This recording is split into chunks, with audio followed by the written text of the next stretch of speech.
Hello everyone, welcome to EPG Pathshala. I am Rajeshwari Moganty, Professor at the Department of Biochemistry, All India Institute of Medical Sciences. This module is M27 under paper 3 on thermodynamics of living systems and bioenergetics. This module is actually a practical demonstration of the ITC which you have studied in the previous two modules. The previous module actually I have explained to you the ITC principles and how important is the technique. In the next chapter in module 26 you studied how ITC can be used to understand macromolecular structure. Since ITC is a really a sensitive technique and it gives a lot of quantitative information, it is really important that experiment is done very carefully, and experimental details are important because you are measuring quantitatively. The quantitative changes will speak volumes. So, it is very important that I thought we can demonstrate you with the experiment as far as the care is what are the care that have to be taken and so on. So, the ITC is actually, as I told, is a versatile technique, and it can determine the binding constants, it can determine the stoichiometry, enthalpy, entropy, free energy, and also binding of the complex macromolecular targets with higher order complexations like in liposomes, nanomaterials, competitive experiments, enzyme kinetics, etc. So, the objectives of this module are isothermal titration calorimeter, instrumentation is shown clearly with each part, and experimental setup is also demonstrated to you, and practically we show you how to do the experiment for using as an example of DNA drug binding interaction using the isothermal calorimetry. So, why ITC also is one of the direct methods which can give you the heat changes. So, today Dr. Neelam Lohani will be demonstrating you the drug binding to the DNA as one of the models how to do this experiment, and also giving you a lot of precautions where at different stages how to take care of to avoid getting the bubbles into the sample and so on and so forth. So, now the video will start with the practical demonstration. Hello everyone, today we are going to learn the basic technique involved in doing an isothermal titration calorimetry. An isothermal titration calorimeter is a very powerful tool for determining the heat change during a reaction between any molecule, between any two interacting molecules which can be a drug and a DNA, a protein or its ligand. So, we are going to show you the overall technique involved in doing an experiment. This is a measuring unit. The measuring unit include the calorimeter block and two non-removable reaction vessels. One is the sample cell and another one is the reference cell. So, we can see that there is one reference cell which is capped with a black cap, and another one is the sample cell. So, in addition to these two cells, there is a control heater inside on the sample cell to maintain a zero temperature difference between the sample and the reference cell. The power required to maintain the zero difference is used as the calorimeter signal and is monitored as a function of time. If a reaction that produces heat occur in a sample cell, the heat required to maintain the zero difference decreased by the amount of heat supplied by the reaction result in a peak in the thermogram. In addition to these chemical reaction, determination of this chemical reaction, it also determines the heat bubble formation inside the instrument. So, to ensure that there is no bubble formation during any chemical reaction, we degas this our sample before loading them inside the sample cell. This is a isothermal titration calorimeter degassing station.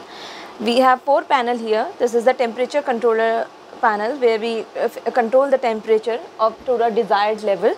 For our experimental setup, we have fixed the temperature to 25 degree, and normally the stirrer rate is kept at 250 to 300 RPM. I have adjusted it to 250 RPM. Also the desired vacuum required for degassing the station is 434 mmHg. and that you can degas it for 15 to 20 minutes. I have already degassed my sample. This is the drug sample and this is the DNA sample. I am doing my experiment with for drug DNA interaction, and so I will first load the DNA sample inside the sample cell, and then I will load the drug sample on the burette assembly. So I have a Hamilton syringe here. This is the DNA sample, and now I will be loading the sample in the syringe, Hamilton syringe, up to 300 microliter. The DNA sample is 5 micromolar. I will make sure that there is no air bubble while loading the sample in the syringe. And now I will load this sample inside the sample cell very slowly. So I will slowly load this sample inside the sample cell.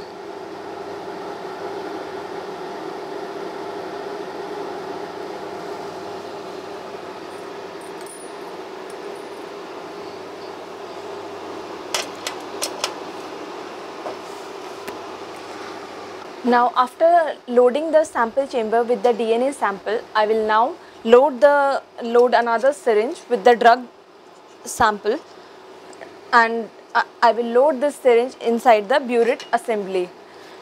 So in a similar manner, I will load the drug solution inside this syringe, and I will make sure that there is no air bubble formation,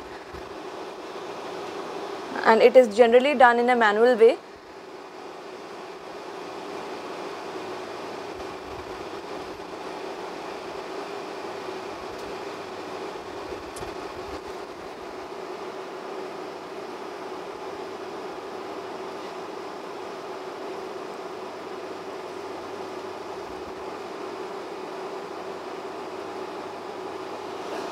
We will use a vacuum to pull the liquid to the end using the degassing station.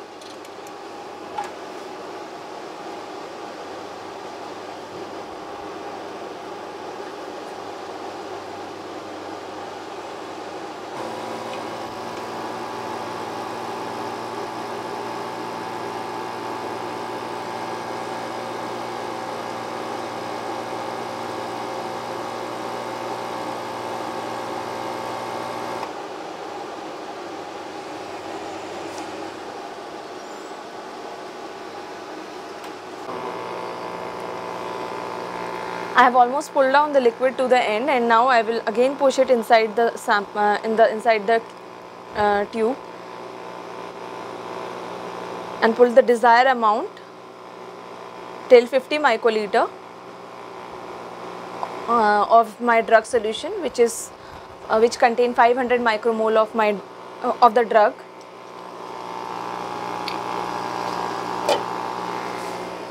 After loading the drug, I will screw this syringe inside this burette assembly, and then I will fix this burette assembly in the measuring unit.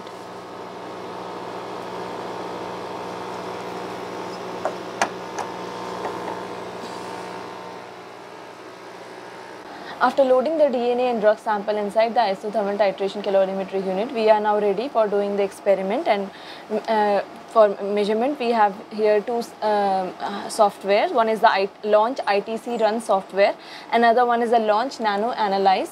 This software ITC Run software is used to control the experiment.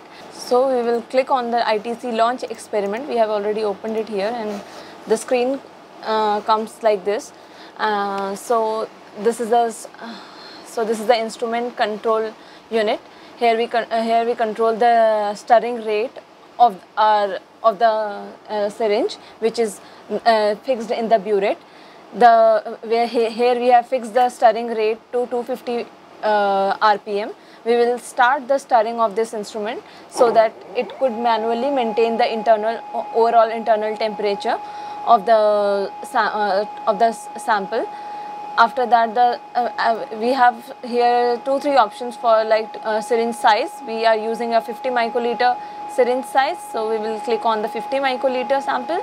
We have set the temperature to 25. Already we degassed our sample in 25 degrees centigrade, so we will also maintain the same temperature here to 25, and we will update it here. After that, the data interval is set to 1, which will be also updated. After that, there is an auto save experiment option for us, so we will save it. So we will fill up the experimental details here. The syringe contains 500 micromole of drug sample, which is 0.5 millimolar drug, and the cell concentration is kept to 5 micromole DNA, which is equal to 0.005 millimolar of DNA sample. We can here give the inputs of our experiments. Say we can write the drug into DNA. So now we will go to the experimental setup. We have 3 options here. One is the incremental titration, another one is the continuous titration, another one, and the third one is the electric pulse. Generally, all the experiments are done in incremental titration. As in the continuous titration, all the titration occur in a one go, and it is better. Incremental titration is suggested to be better than these two. So now we will set up the inputs here. The injection interval are set for 180 seconds. The injection volume, because we are the syringe size is 50 microliter, so number of injections are 20, and for each injection our injection volume will be 2.5, which will become 50 automatically. 20 into 2.5 is 50. So we have set almost 20 injections here. So we will also we can change the first injection at sometimes we do not get a good in the first injection, we may lose some sample in the first injection, so we will keep it 1 microliter, and then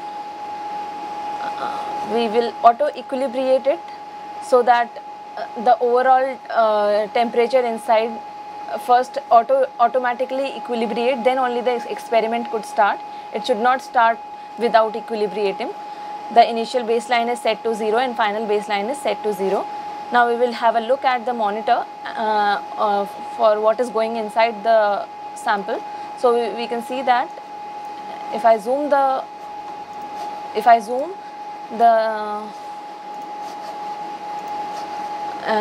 configuration inside, so I can see that still there is a lot of disturbance in the heat rate. So I will wait for a few minutes to get this in a proper baseline, here.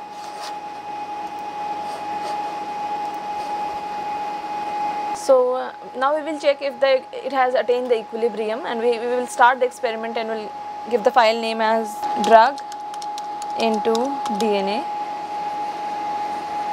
and we will save it here, and we will have a look at the monitor. So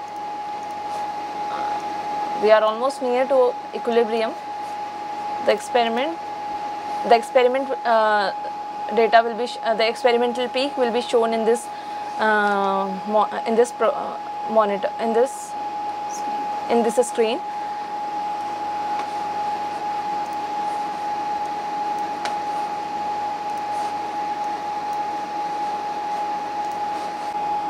So similarly, all the experiments will be done in a similar way, and finally we will get a graph like this, which shows the saturation in the end, reaching saturation. We can also do modeling to get a good concentration, to get a concentration value that can completely saturate this value.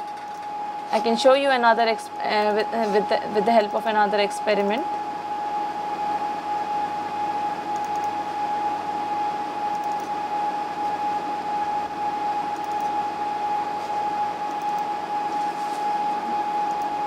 So in the end, finally the experiment will look like this.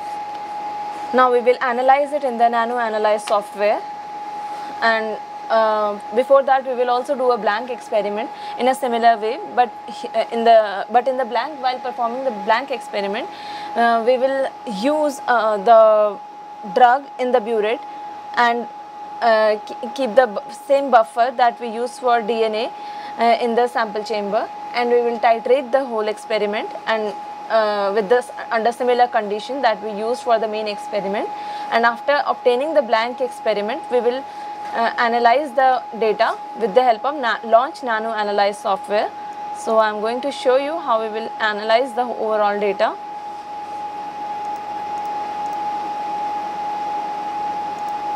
I'm showing it to you with my another experiment that I did for another drug.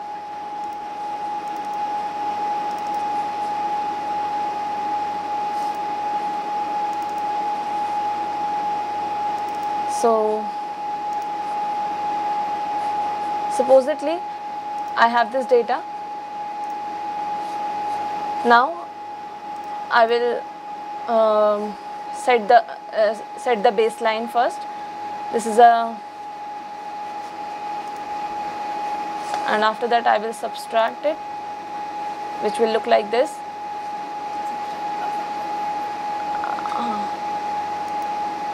Now here I have an option for blank, so I will use this blank experiment. I will first add this blank experiment with the help of this add file option. And the blank file will automatically come to this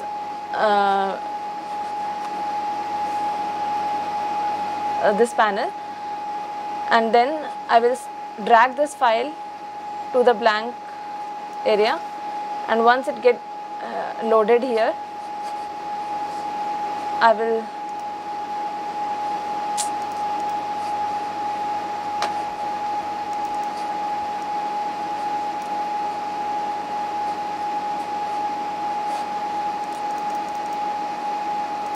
एक minute रुक देना.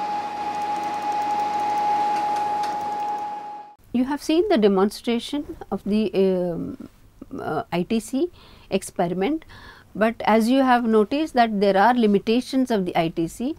One disadvantage is that use of lot of material, that you need high concentrations of the sample, and second thing is the degassing. You have to do it for at least 2 hours or so for the degassing of the sample. Then also you have to clean the cell properly, and the greatest limitation is the intrinsic sensitivity. If you are not determining the binding constant of higher magnitude, then this is not useful, because ligand DNA binding is very weak. So you can determine using the ITC. But if it is a high aggregation with a binding constant very high, this is not the case. There of course you have to depend on the another technique. DSC will be doing it in the next module. I summarize this module that isothermal titration calorimetry or the ITC is analytical technique that can be used to analyze and determine the binding constants, enthalpic and any number of thermodynamic parameters using the heat changes by just measuring the heat changes, or also titration. Isothermal titration can be done with a drug DNA binding or a ligand binding and so on. So the experimental precautions are also mentioned to you. Then the limitations are also have been given to you, so that you can wisely use it where you need to determine where to use ITC and not DSC. Thank you.